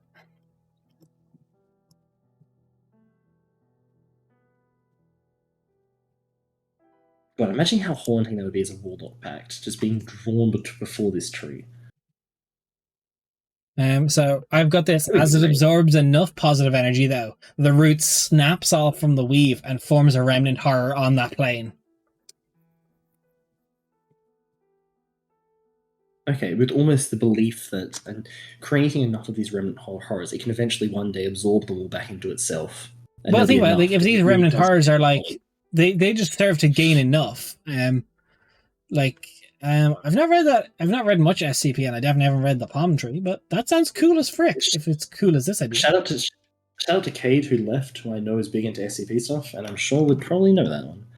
It probably would. But yeah, I like to think that once the root snaps off, it's kind of like the stages of like growth to this thing. It's like it's immobile until it gets enough positive energy, turning into the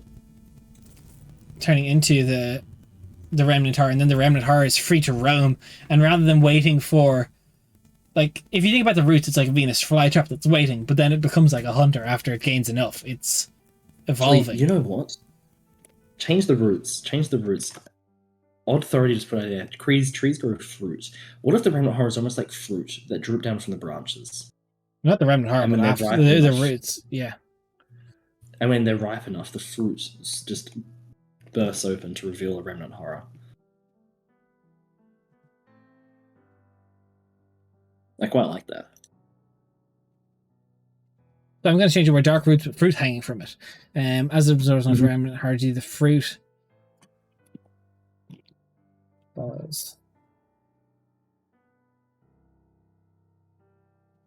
I like that. I really like that. The fruit authority. That's a really, really good one. I like that a lot. Thank you. That is a really good shout. That's a really cool idea. So that's how, as these fruit drop off, they turn into. Wait, what if someone went up and they'd made a warlock pact by eating one of the fruit before it was fully ripened? And that's how you get a shadow warlock. Oh, okay, that's a really cool idea. That is a really cool idea. This is actually such an interesting concept for a warlock patron. Which, as you know, Des, I love my warlocks. So my brain's just currently turning. Just casually turning. That is so cool. Steam coming out your ears. Also, Shadow, I'm quite disappointed that you're not posting pictures of the dice that you bought in the art section of the Discord channel. Please do. Timer set. You have until the end of this, otherwise I'm getting the big disappointed. Congratulations. But yeah, if you come in here saying you just purchased dice and aren't showing us what dice you purchased, put it in the art section of the art or D&D chat in the Discord server. Show us. I want to see what your dice addiction led to today. Yeah, Des over here is a fan of all manner of dice. If this gets all the way down here, no negative effect. You're just, I am the big disappoint in you. No negative effect. Come on, Des.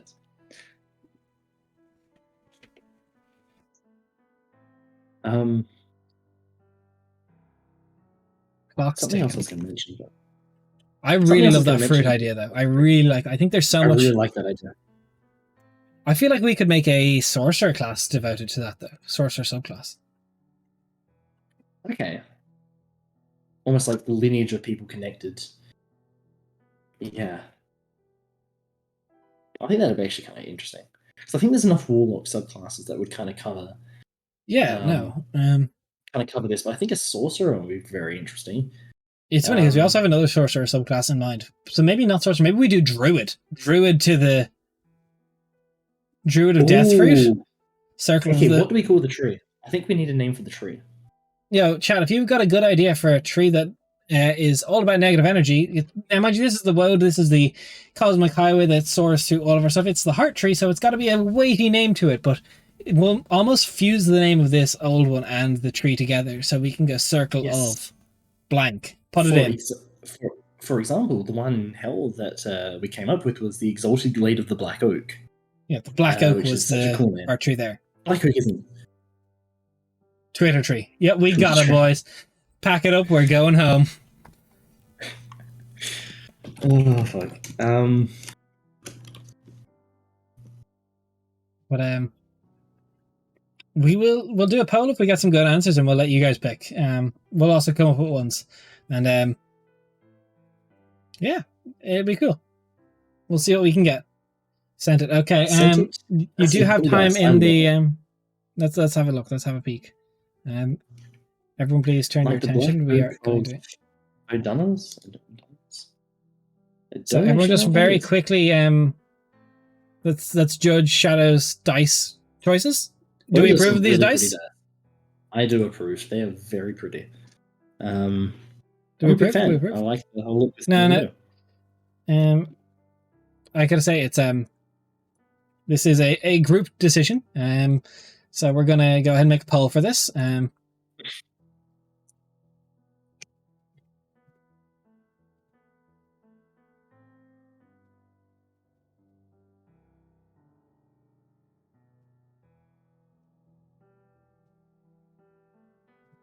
Okay, we're starting the poll. Do we approve of Shadow's new dice? We're judging. No.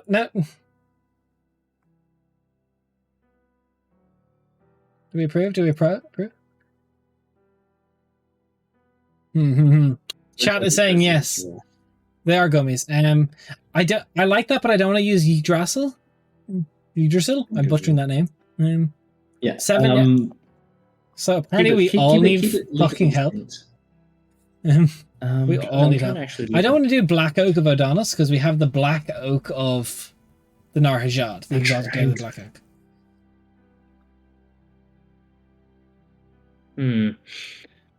We could literally have it as the Weeping Willow of Iverillion. Nah. That just makes me think too much of Harry Potter. True. We could go. Oh, Raph. We could do Blighted something. The Blighted. No. So recently in Monday's game, we went to the island of Zakir, where they all fled to, and golden wisteria trees were there. So we call it something wisteria, the weeping wisteria. Weeping wisteria. See, I like it. I like alliteration. At the same time, wisteria doesn't sound imposing enough. I think that's my only thing.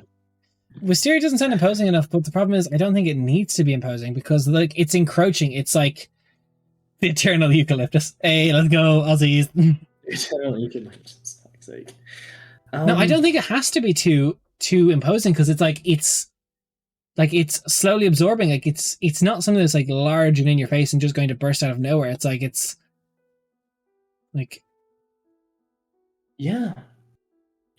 Or high key, we just call it Arisandra. No, we can't do that because that's the name of the first protector. Named after the heart tree before it was corrupted. Ooh, that might work. And apparently everyone in chat needs help because we all bought too much dice. We all approve, even myself, of Shadow's new dice purchase.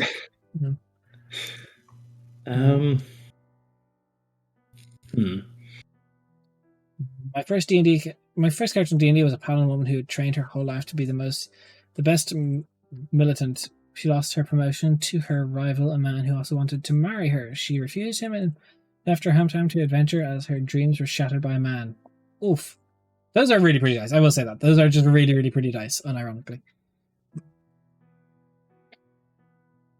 There we are. We judged your dice choice and we approve. As a cohesive body. One person did not.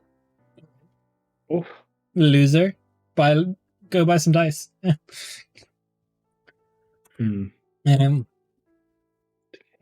Bad. Oof. Oof. They lack skulls. You know what? Who lacks skulls? They technically Everillians do lack skulls. They do not have skulls anymore. The dice. I think that's the reason. Why those are. Okay. Why those are. I don't know how to pronounce your name. Tekji? Tekjul? Give us some dice that do have skulls. Yeah, give us some skull dice. The yew tree, a pine yew. No yew. Shut up. The ordinary tree of nothing sus. We're getting some fire names here, guys. The Enchanted Eternal. The Enchanted Eternal. The Eternal Decay. The Blighted Eternal. I don't really want to put anything Decay down because that's very clearly a domain in our setting of the Lord of Decay. True.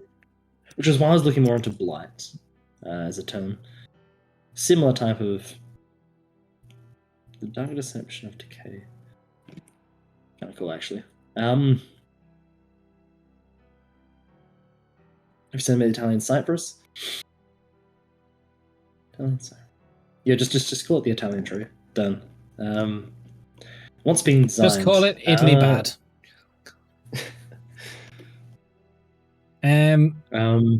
So we are talking... Raf, do you want to do a quick catch-up? I did last time. Would you catch up what we're doing? What are we doing? We are discussing and world building and creating the negative energy plane of our setting, which is quite different from any standard cosmology because basically instead of planes there are different planets and that's how they interact with one another. The negative energy plane was a very prosperous and beautiful planet until a great old one crashed into it and basically spread its life force across the planet as negative energy and it tries currently to consume and absorb negative energy from across the various planes to reconstitute its physical form. And it is latched onto the great world tree that sort of connects the various planes and uses that to sort of absorb life force and energy from other planes of existence. And we're trying to find a name for that tree, or rather the iteration of that tree on the negative energy plane.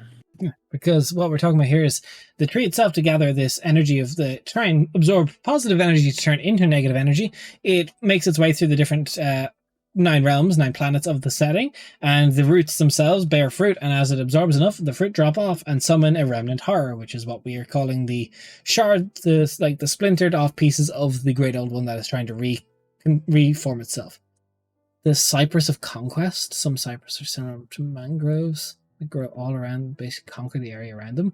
That's not a bad one. We could add that to the list. Cypress of Conquest. See, I like that idea, but I don't know why in my mind I really like that as related to the Ashen Lord. I don't know why, but my mind instantly heard that. I was like, that suits the Ashen Lord. To have cypress trees. Okay, so we have one so far. Anything else with the... So let's catch up on chat.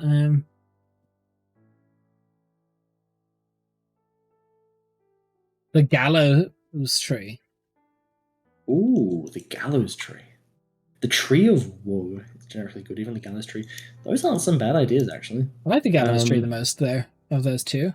Gallows tree is good. Gallows tree is good. Gallows tree ain't bad.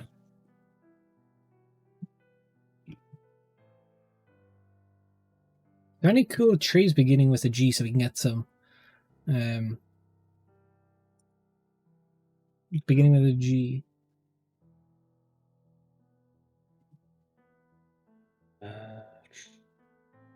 Cool trees. Yeah. We go back to Cookie's idea. Grape. It's a grape. It's a grapefruit tree. Hey, let's go.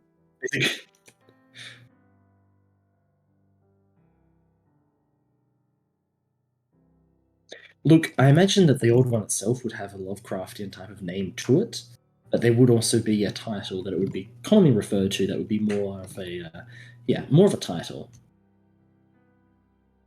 Goose Belly Tree? Yeah. Oh, don't get Death started on tarot cards. Now this is... Did Shadow, somebody what have say you done? tarot cards? Did somebody... One second. While we get Shadow, distracted. Raph, entertain chat for a second. Look, I don't know what I can do.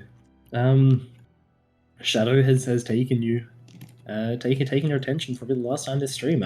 I'm afraid that tarot cards is gonna distract you for the rest of. I collect tarot cards. Yeah. My Necronomicon set. Very, very nice. My Wildwood tarot set. Very, very nice. Let's go. These ones we'll get to the smaller next after. Circle of Life tarot. Very, very nice. Circular tarot cards. Very different. Ooh. Very, very different. I'm saving the best for last. These ones, which were limited edition on the Geek and Sundry Critical Role store, it's just the Major Arcana. They're fairly dear to get now.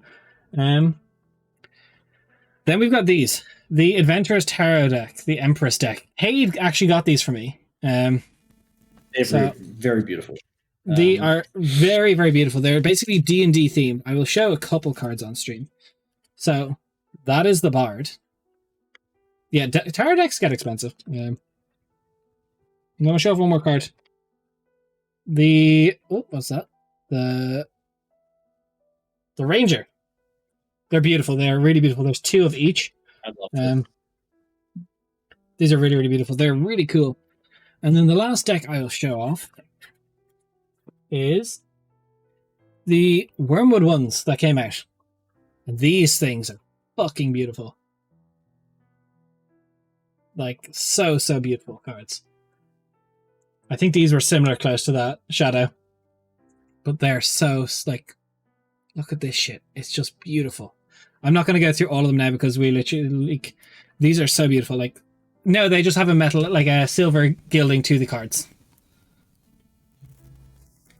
They're fucking great. They're so good. And authority, if they're not your thing, that's okay. Some people like them, some people don't. Some people believe in them, some people don't. And that's okay. Look, I just like the way they look, personally. I don't know. Yeah, they're fucking beautiful. They're beautiful. Love comparing some. If you like Gilded Edges, I will show these ones. A metal plate set would be beautiful. I have another set that's gilded on the edges. I can't remember which ones. I think it's the Critical Role ones. Yeah, these ones are. Look at the gilded edge on these. It fucking takes the light so well. It was so nice. That's kind of cool. They're very, very beautiful. So, did we get any more cool names while I got distracted? The Glory Bower. I like Glory Bower tree. That actually does kind of look very eldritch. Some of the photos I looked up. Very eldritch. So we have the Gallows Glory Bower. Yeah. Like. Or do we have the Glory Bower Gallows? Oh, I think that the Glory Bower. Glory Bower Gallows.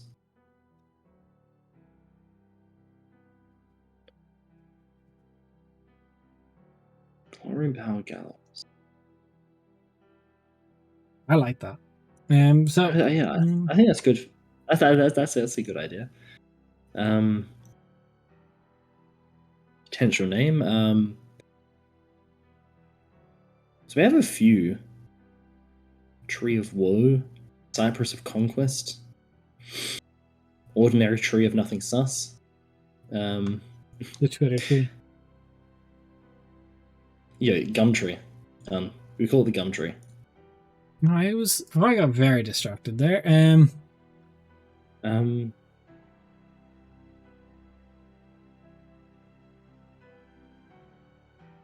So completely unrelated. I know what we're going to call the Land of Sleepless Dreams. One is The Sleeping Silver Bell. Ooh, okay. Sometimes Sleeping Silver. Sometimes I buy cheap sets so I can one day gift them forward. Many believe the first deck should be hand me down. I agree. Yeah, that is very. Yeah, everything is a load of Hui Authority. We're literally writing up a lot of Hui right now. Yeah, Glory has a good ring to it due to the glory in it, kind of making you think that they seek victory, glory for the Eldritch God. Yeah, I kind of like that. Actually, I like that. I don't even. Do we want to put just 2 to the poll? Do you want to get another one? Put down your final serious answers only, obviously. Yeah, 1 name per person. Lock it in. Serious answers only. Because we know if we put a non-serious one in there, it will win the. Yeah, it'll be Tree McTreeface. Yeah.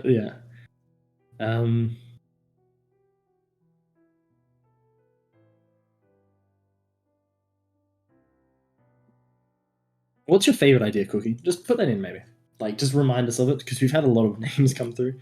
I think if we could use Cookie's one, and we could call it the Bleeding Blightwood to kind of mix up the feel. We're naming a tree, Shadow. We're naming a tree that bears fruit that summons things. Cookie, how do you feel about me mashing together a few of your names and calling it the Bleeding Blightwood? Bleeding Blightwood.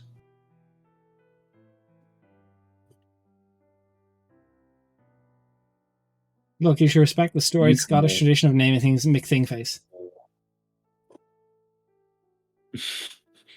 Demon, I'm going to make you pick between everything. I will do it. Alright, so Blighted. So I got 2. Yukamoral? What's that? What authority is Yukamoral? I think that's just a cool name, which is part of Eucalyptus. Let's get an adjective in front of it then. The Executioner's Yukamoral.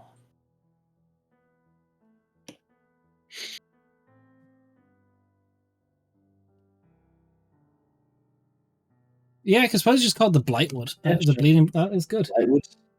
Yeah, Blightwood. I like that. It doesn't have to be, but I do like the X of Y. A lot of my naming conventions end up as the X of Y. X of Y. Yeah. I kind of just like keeping it short and simple, as well as a potential one. Tell you what, because I'm gonna make you a deal. You drop a follow, I'll leave it as Yukamoral. Shameless. Shameless, Raph. You're shameless. You're absolutely shameless. Me? You're shameless. How could you do that to chat? I know, right? How could I constantly shill at every possible turn? Look, it's the type of person you are. Did we discuss in our stream last week? No, we forgot. We forgot. We need to go back and discuss that. We do. Or was it just destroyed? Is there? No, I think it could have just been destroyed. I don't know if it would have lived. Well, I could almost see just fragments of it throughout the abyss. Do we want it to be the Bleeding Blightwood, or do we just want it to be the Blightwood? Cookie, it's your tree. It's your name. I'm gonna let you have the final say. Bleeding Blightwood or just the Blightwood? See, personally, I just like the Blightwood. Yeah. Because I was also trying to go from Blight from the start, so I'm a bit biased. Now we know what you're going to vote on. Honestly, I don't know, because I also really like Glorybower. I really like Glorybower as well. I really like that. So it's going to be tough. Also, the more I say it, the more it's that can actually be a potential name. Just quickly Google Yukamor. What comes up? Look, if you're not overthinking stuff, you're not doing it right. Just straight up facts. Mm-hmm. All right. So we've given a couple seconds. Do we have our trees?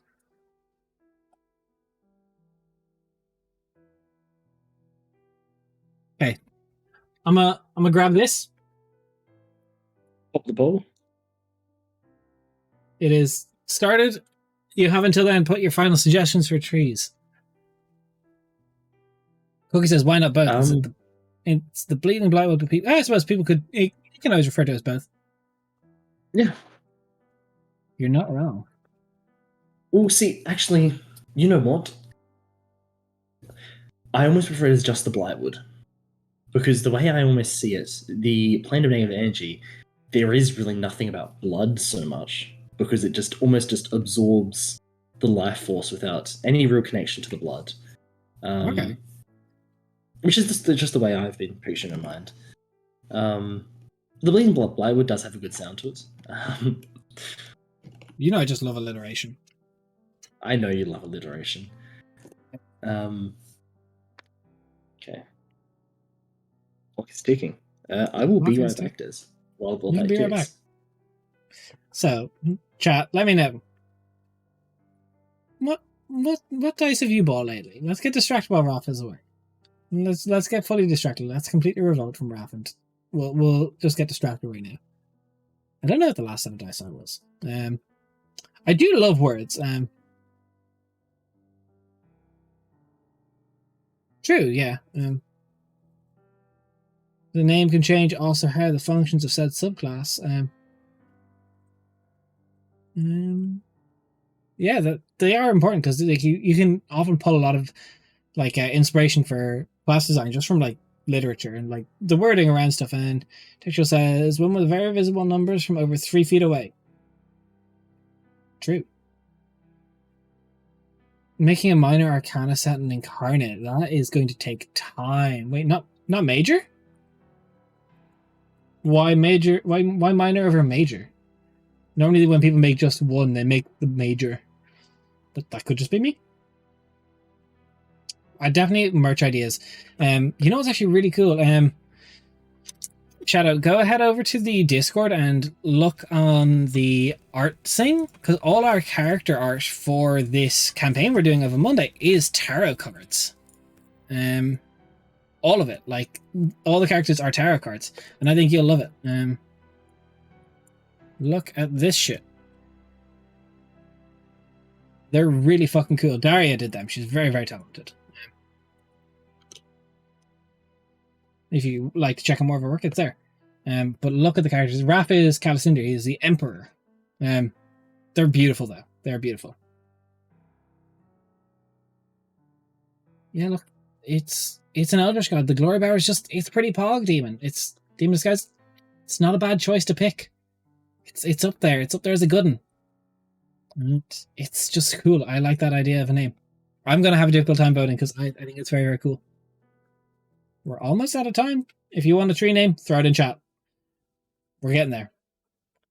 But yeah, anyone who's not in the Discord, please feel free to join our Discord. I just posted some cool art for our campaign that we are doing. If you want to get like these sort of conversations and hang out with us, please feel free to. We would love to see you there. We've been working really hard on getting it a little bit more out there. Shadow, tell me what you think of those tarot cards when you see them. Our entire other overlay is also kind of associated with tarot. It's all like, not tarot, but like the reading board style. A lot of the assets are used from an over. It's pretty cool. It's quite cool. Alright, so I think we're getting close. The timer is just out of sand now. I will get this poll ready, and we will get it ready for when Raph is back. We'll run the poll. We'll run it for about 3 minutes-ish, I think. We're gonna go for, so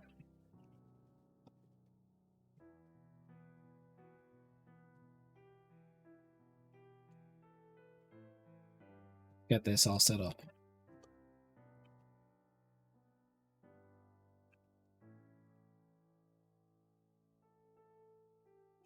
Okay. Poll is ready to go. We're just waiting on a nerd. Yeah, they are, aren't they, Shadow? They are really cool. They're like, we're super happy with them. We've been using them for weeks and weeks. Like, we're on session 22 of the main campaign, and yeah, when I commissioned to do them, the Kingslayers of the group, the Kingfishers is what they renamed themselves to after, well, they slayed a king. The campaign is called Kingslayers, so that's why it's called that. But yeah, it was super cool deciding on the art for it. Cookie, yes. Well done. I swear we're different people. I was just going there and saying, like, hey, on the topic of tarot cards, why don't you show Shadow our art for the campaign? And I was going to come back and say that to you, and you already did that. Gift to everyone. Hi, how are you doing today? I hope you're doing well. We're doing really, really well.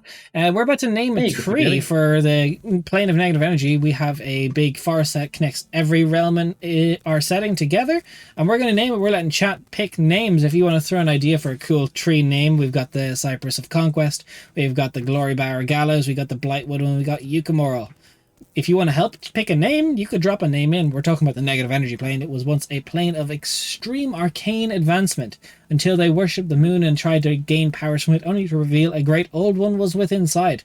They tried to pull their powers for itself, and it impacted their planet, destroying everything. They then left a few of their people out of the civilization to get away, and the great old one's trying to reform its body by sending roots out throughout the 9 realms to corrupt everything and absorb all that positive energy to reform its body, and we're deciding on the name of that tree so far. If you got an idea, stick it in chat. The poll is going to go live in about 20 seconds. Hey, that's cool. We've been working really hard on our cosmology. We settled on it a little bit ago. We've got 9 realms, all these cool ones right here. The Bunny Blightwood, Lamau, Daddy Blightwood. No. It's banned. That is forbidden. It is forbidden. Sorry, Raph got to use a veto. But yeah, we've got 9 realms. We've got the regions of Osiris, which is our hell. We've got the Tower of Zark-Orvad, which is the abyss. The Crimson Birch. Ooh. We'll stick it in. Crimson Birch. I kind of like that. What are the... Actually, Des, come on both. The Blighted Birch. The Blightwood Birch? The Blightwood Birch. I like you that. You could slam it. Slam it. So we got a couple ideas. We're gonna go ahead and start the poll though. I think it is time to start a poll. So where is it? Give them Gabby coming straight out here with something that we're like.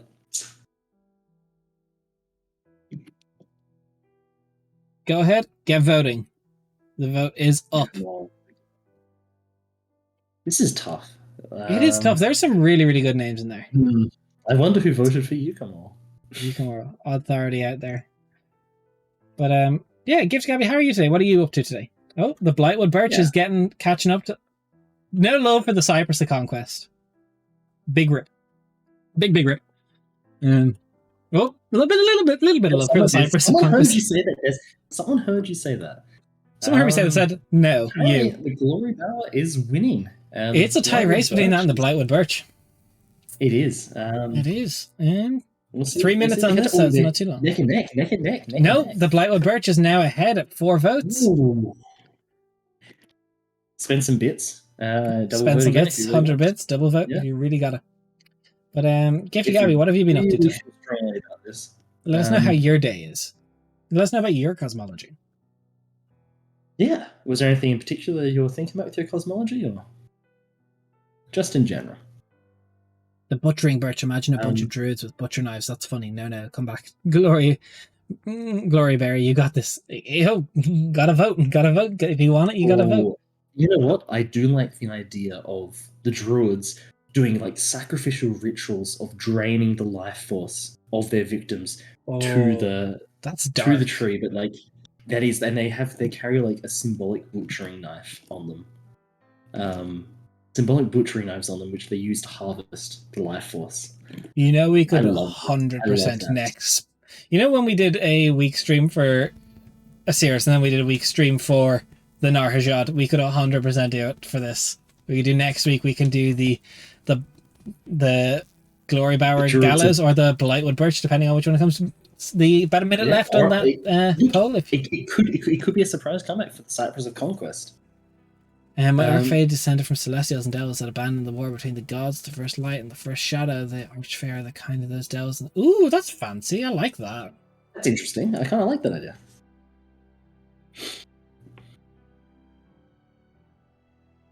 I think it's going to be the Blightwood unless we have someone come in last second. We've currently got a poll going. If you're listening and you haven't voted yet, open up that poll, vote. You've got about 40 seconds, I think, or 20, between 30 seconds or so.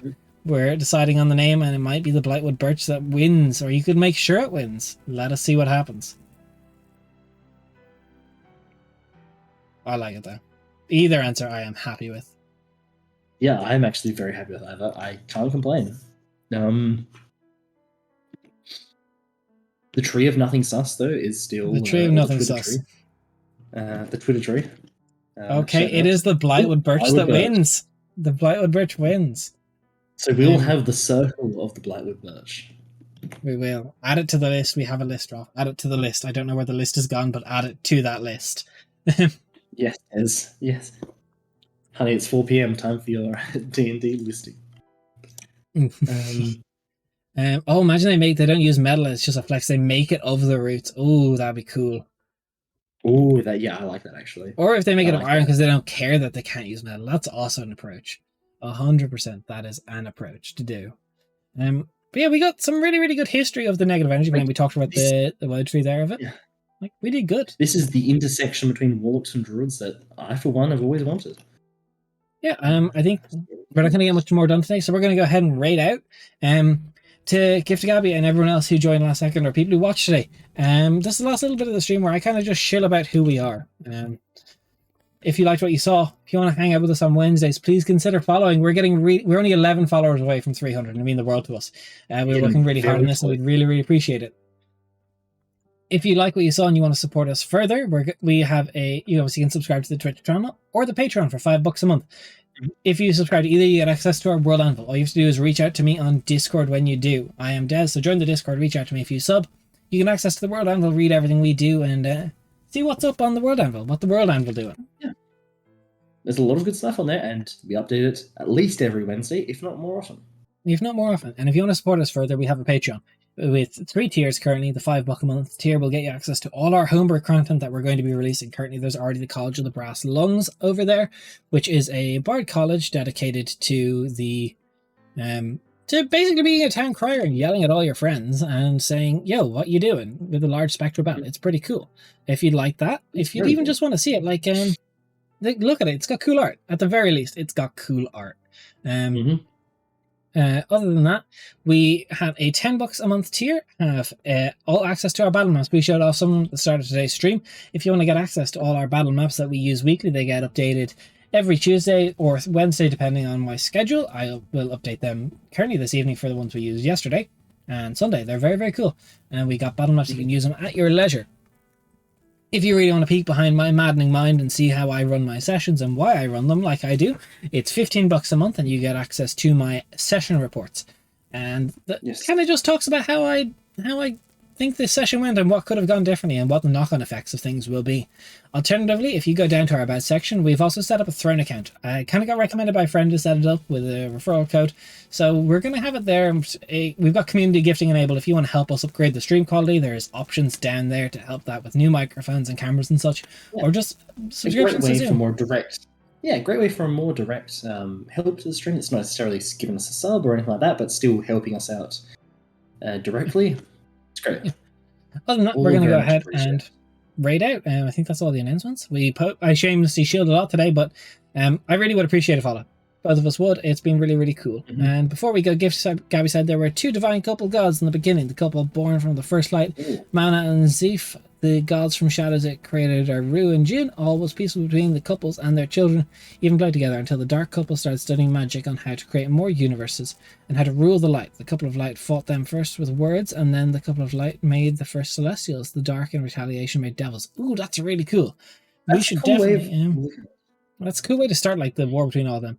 You know what? You show up next Wednesday, we'll talk about all angels and devils. You can distract the heck out of us. But we're going to... Unfortunately, we are ending the stream right now, Gabby. But it was really happy to have you. We'd really appreciate if you drop a follow and be here next Wednesday. We'd love to talk about your setting while we get distracted while we world build. And for everyone else, we would love to see you all next week as well. Everyone. But yeah. Bye-bye. See you, everyone.